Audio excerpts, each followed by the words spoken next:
My lords and ladies, dear patrons, I am Lord Blood-Rah, and you have come home to the Cathode Zone, where each week we will explore the shadowy depths of old-time TV.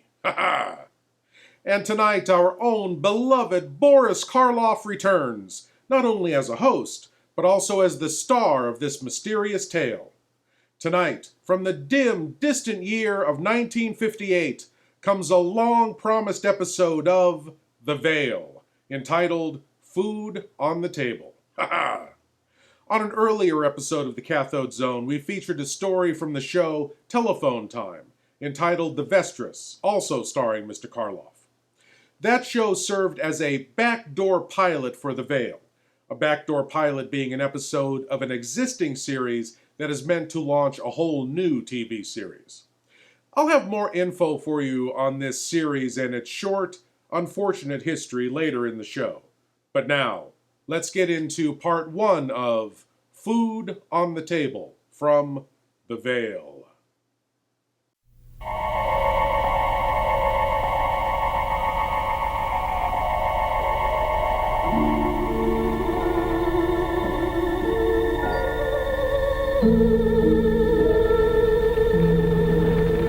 Good evening.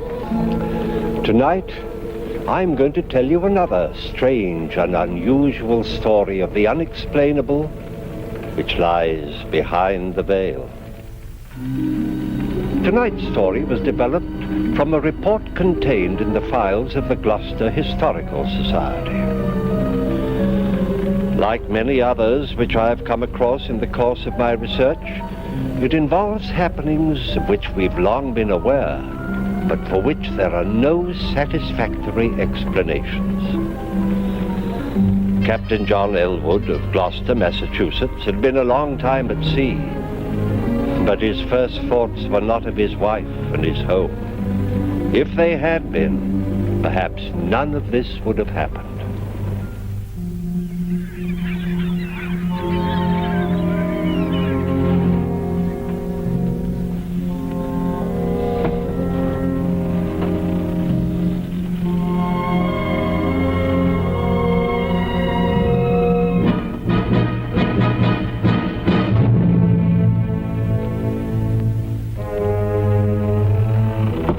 Come in. Here's the log, Captain. Everything's in order, sir. Thank you, Mr. Elwood. The crew's anxious to leave, sir. Most of their wives are waiting for them on the wharf. Indeed. The way they're behaving, you'd think we were months overdue instead of just 2 weeks. They've likely heard of our trouble with the snakes, sir. Happy to see us alive. Well, just the same, they'll grab their men by the ears and march them off to the paymaster before they start to kiss them. Ah, sir, some. There are all kinds among them. Is Mrs. Elwood out there? Oh, no, sir. The captain's wife is too well bred to show her emotions in public. Indeed. I want you to do something for me, Mr. Logan. I have to go to the company's office to make my report. Will you see that my gear's taken straight to my house? I'll do it myself, sir. That's very kind of you. Tell Mrs. Elwood that I'm fine. Be with her presently. Aye, aye, sir.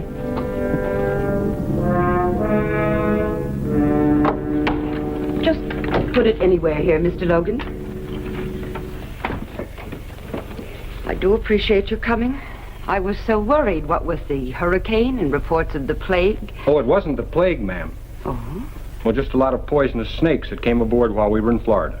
There was talk that some of the men died. Aye, 2 seamen. 3 others were bitten, but we saved them. It must have been a terrible experience. We were finding snakes, ma'am, all over the ship 2 weeks after leaving the wharf. Did the captain say how long he'd be? No, ma'am. Just said to tell you that he'd be along presently. Well, best be getting his dinner. Yes, ma'am. Thank you kindly, Mr. Logan. You're welcome, ma'am.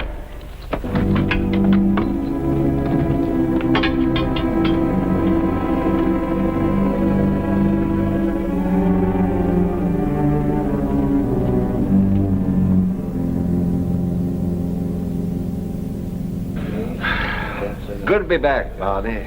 This place is more like home to me than my own house. We missed you, John. What's been happening while I was away? Oh, now, let me see. The Clarawell foundered 2 weeks ago off the coast. Nobody lost. The The packet from England was late again, as usual. I think that's about all.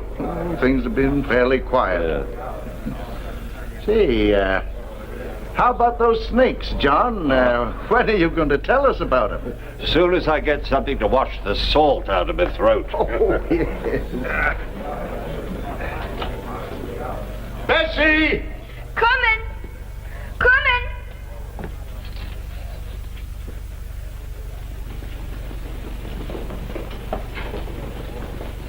And all of a sudden, there they were, slithering up the lines and the gangplanks like so many fiends of hell. There's hundreds of them, somebody yelled. See that they pay their passage before they come aboard, I said. Hi there, my pretty.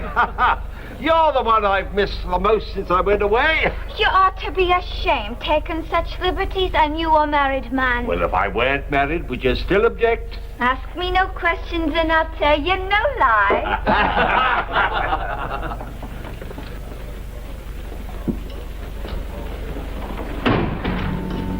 Afternoon, Mrs. Elwood. Good afternoon. I'd like a bottle of that Spanish wine that Captain Elwood favors. I think he'd enjoy it with his dinner. Be supper more than likely, ma'am. Club's having dinner in his honor. But I'll get it for you.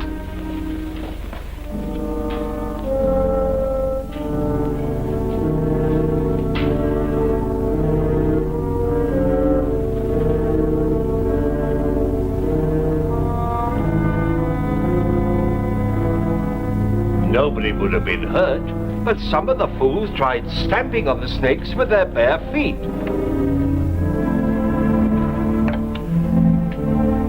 Excuse me, gentlemen.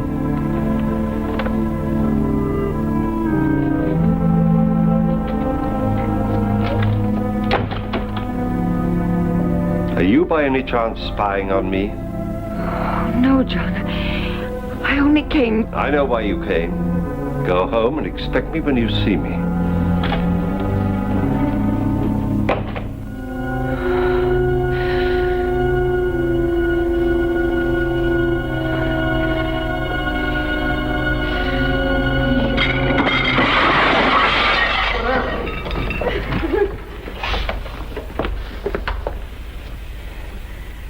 You may charge the spoilage to me, Captain Barney.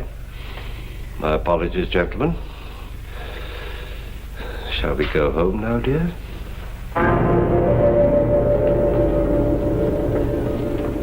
You humiliate me in front of my friends. You spy on me. I'll never do it again. But I wasn't spying, I swear it. I only wanted to get a bottle of wine for your dinner. And the table, was that part of your affection? I don't know what came over me. John, all the time you were gone, I missed you so. I prayed for you. And when you turned your back on me, I wanted to strike out and hurt you as I was hurt. I'm so ashamed. Well, you should be. I'm sick of your explanations, sick of your apologies. I'm sick of you, Ruth. No, John. Leave me something. Ever since I married you, I've been trapped. And for what? The price of a ship that went to the bottom 3 months after I bought her. You needn't have said that. I knew why you married me. I knew my father's money made up for the fact that you didn't think I was gay and amusing like the other girls were. I knew my friends were laughing at me because they knew why you married me. But it made no difference. I loved you. I still love you. Oh, you're talking nonsense. No, John. Please hear me out. Let it alone, woman. You're digging up things that are best forgotten. No, I couldn't bear it if it were only the money. There had to be something else. John, maybe it's not too late. Maybe we could start all over. Oh, Ruth. John, I'm drying up into a bitter old woman. Help me. Please.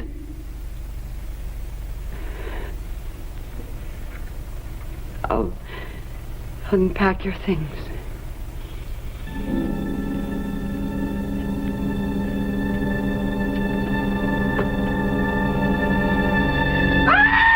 What's the matter?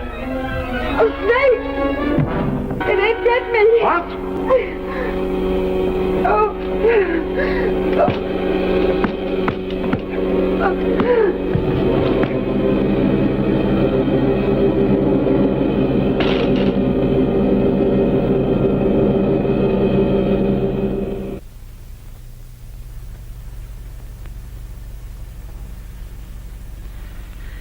John?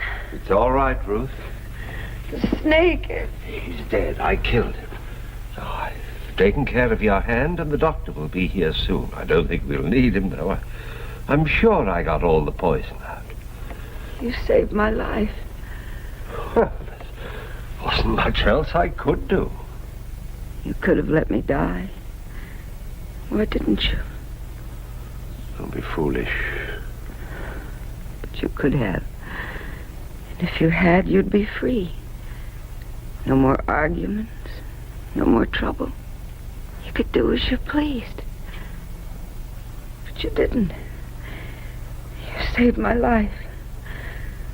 Oh, John, maybe we can start all over. Maybe. Try to get some rest, Ruth. I'll get you something warm to drink.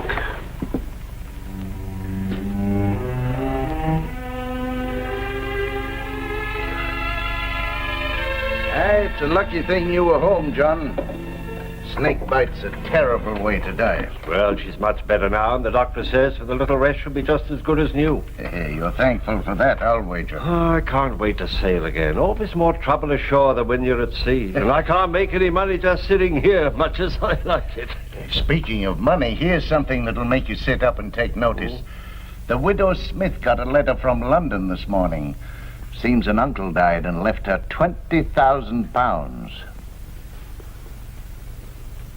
£20,000?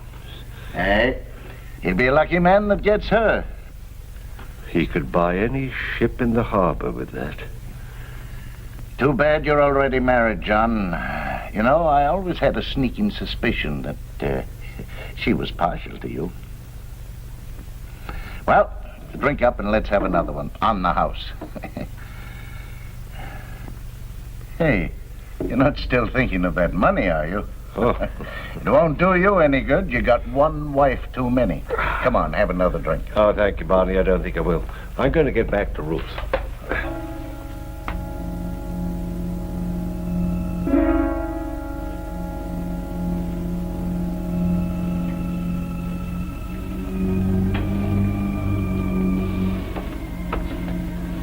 Ruth? Yes, dear? I've been thinking over what you said. Maybe what happened this afternoon is a sign for both of us.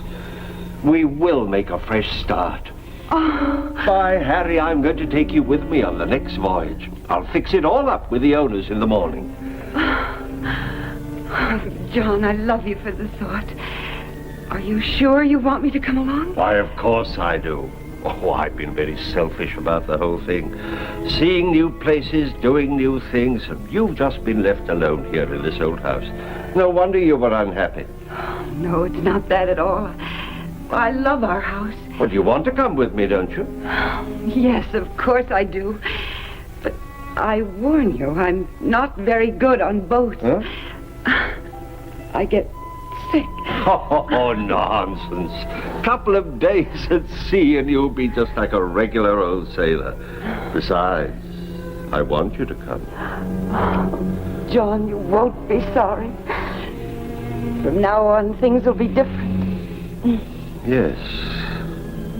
From now on, things will be different. Boris Karloff playing a very different kind of monster here than his triumphant portrayal of the Frankenstein monster. This show, The Veil, has been called by TV critics the greatest television series never seen. The Veil was never broadcast and didn't see any kind of release until 1990. Problems with the studio and the collapse of a company involved in the production meant only 10 episodes were ever made, not enough to justify distribution to a TV network or syndication. It's quite a shame, too, because besides hosting the series, Boris Karloff performs in all but one episode. A whole treasure trove of Karloff performances never seen by the public. Well, let's get back to this Karloff performance as we get into part 2 of Food on the Table from The Veil.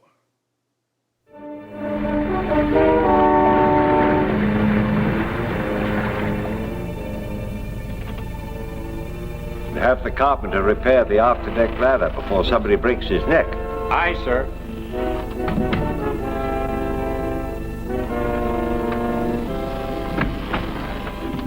How are you feeling, Ruth?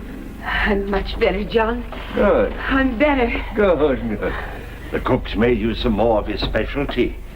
Another calm day like this and you'll be completely well. I didn't mean to be such a burden to you, John. You've been very patient with me. Oh, nonsense. I should have brought you before. You've no idea what a comfort you've been. No idea how lonely a captain's life is. Oh, I should like to be with you as often as you'll let me. So you shall, my dear. Don't let your tea get cold. You know, I dozed for a while and I had the strangest dream. Oh, I hope it was a good one. Yes. I dreamt this was our old ship. And instead of cotton, there was money in the hold. I couldn't improve on that myself. We were so happy in the days when we had money, John. I find I'm thinking of them more and more since we left home. But when I'm well, things will be different, John. You'll see. Yes. Yours. You're not very well. You'd better come and lie down and get some rest. I didn't mean to get sick, John. All right. I didn't want to get sick. I'm such a burden to you. I should have stayed home. I should have stayed at home. Try to get some sleep.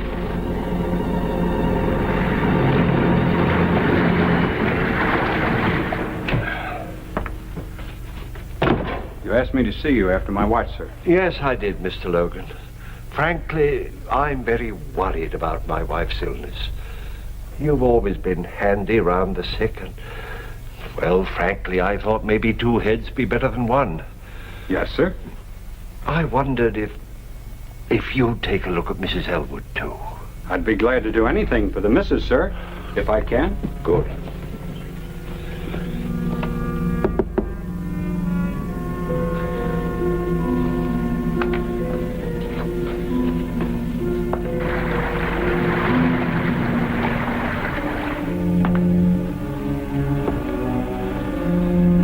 First, I thought it was cholera. No, sir. It's like nothing I've ever seen. Well, if she's not better in a few days, we'll lay a course for St. Augustine. Aye, sir. And you'll enter a full report in the log, won't you? I will, Captain. I do hope she's better soon. Thank you, Mr. Logan.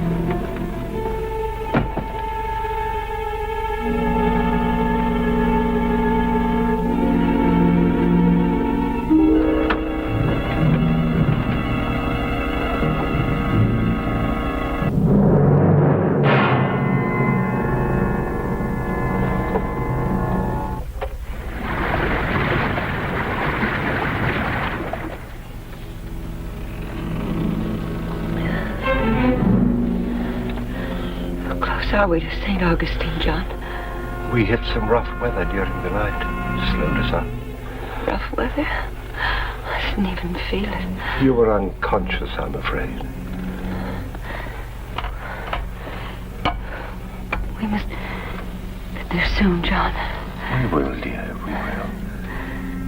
Now try to get some rest. I have to go up on the bridge.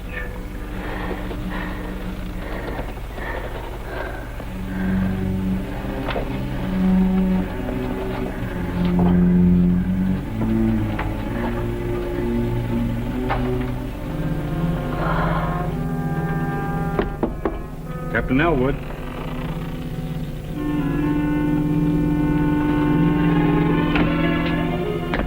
Sir, we're way off our course to St. Augustine. If we don't turn now, we'll... I'm well aware of our position, Mr. Logan. My order stands. We stay on course for Jamaica. But I looked at Mrs. Elwood yesterday, sir. She won't last that long. My wife and this ship are my responsibilities. She'll be alive when we get to Jamaica, I warrant. As you say, sir.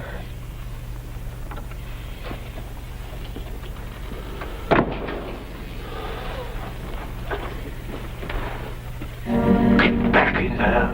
Liar. You brought me dead. Mr. Logan. Mr. Logan. You had enough poison to kill 2 people. You might as well know it now. I wanted you dead, and now you will be. You're an evil man, John Elwood. And you'll be repaid with evil. You...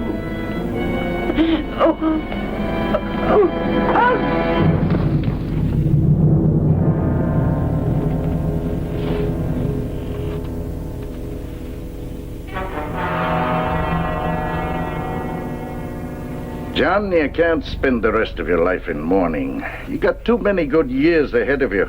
I miss her, Barney. Oh, of course you do. It's only natural, but you've got to start thinking of yourself. Ruth wouldn't want you to become a hermit. It's lonely without her. But at your age, that can't last forever. The widow Smith has been visiting you, hasn't she? Yeah, she's been very kind. She knows what it means to lose someone you love. She's a fine woman, John. I think she's got her eye on you. Oh, nonsense, Barney. I'd never think... Oh, I'll give you a year. Nobody expects you to wait longer. And, John, it's time you got out of the house. Now. Think so? I do.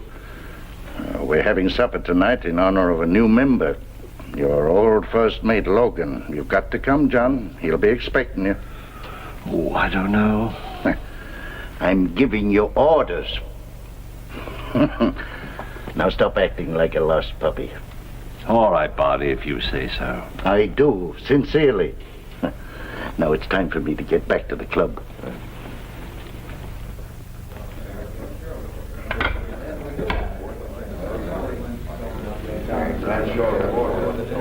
Why, Captain Logan, congratulations and welcome to the club. Thank you, Captain. I haven't seen you since the inquest. I feel I owe you an apology. You were right and I was wrong. I should have changed course for St. Augustine when you wanted me to. Makes no difference. Now.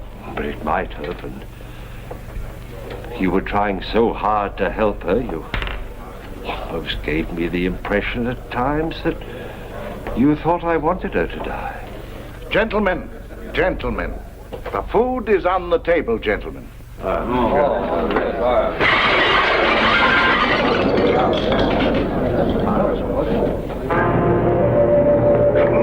wench. I didn't do it, sir. I didn't. You're the only one in this room? I didn't touch it, sir. I swear I didn't touch it. Look. It's exactly the same as when Mrs. Elwood did it. 'Twas a ghost, sir. 'Twas a ghost that did it, sir. Stop that nonsense! 1,000 pardons, Captain. Give us 10 minutes, and in the meantime, the drinks are on the house.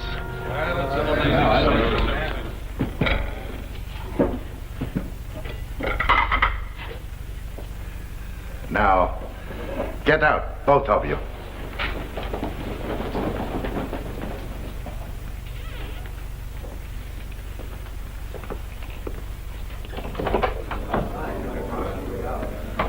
You may come in now, gentlemen.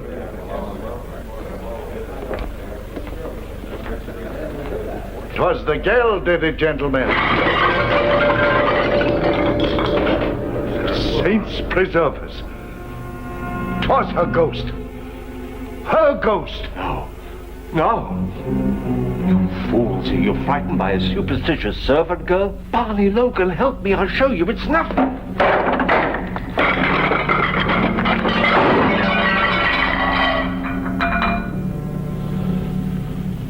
You're behind this, Logan. You're trying to trick me.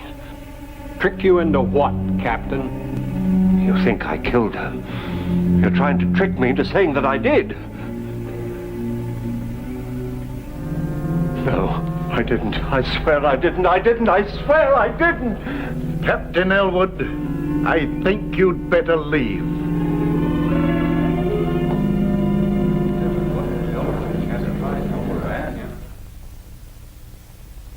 Aye, he finally got a ship, if you could call it that. No other master would sail her around the harbor. She leaked like a sieve, and her crew, well, I wouldn't sail with them across a mill pond.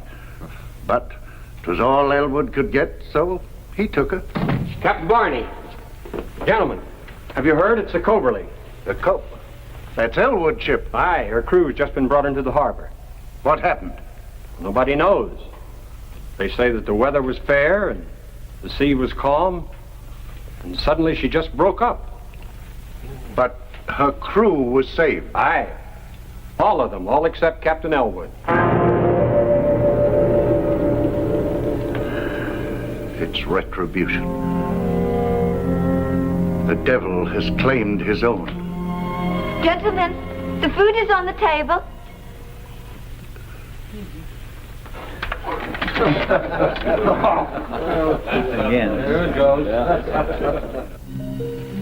The law demands an eye for an eye. He who takes a life must be prepared to forfeit his own. But the law is man-made, and when there is no proof, the law is helpless. Captain Elwood never came to trial. Nevertheless, he was found guilty and executed. Who was his executioner? We may never know. But an unseen force that can overturn a heavy table is not to be reckoned with lightly. Please join me again for another journey into the world of the unexplainable which lies behind the veil. Good night.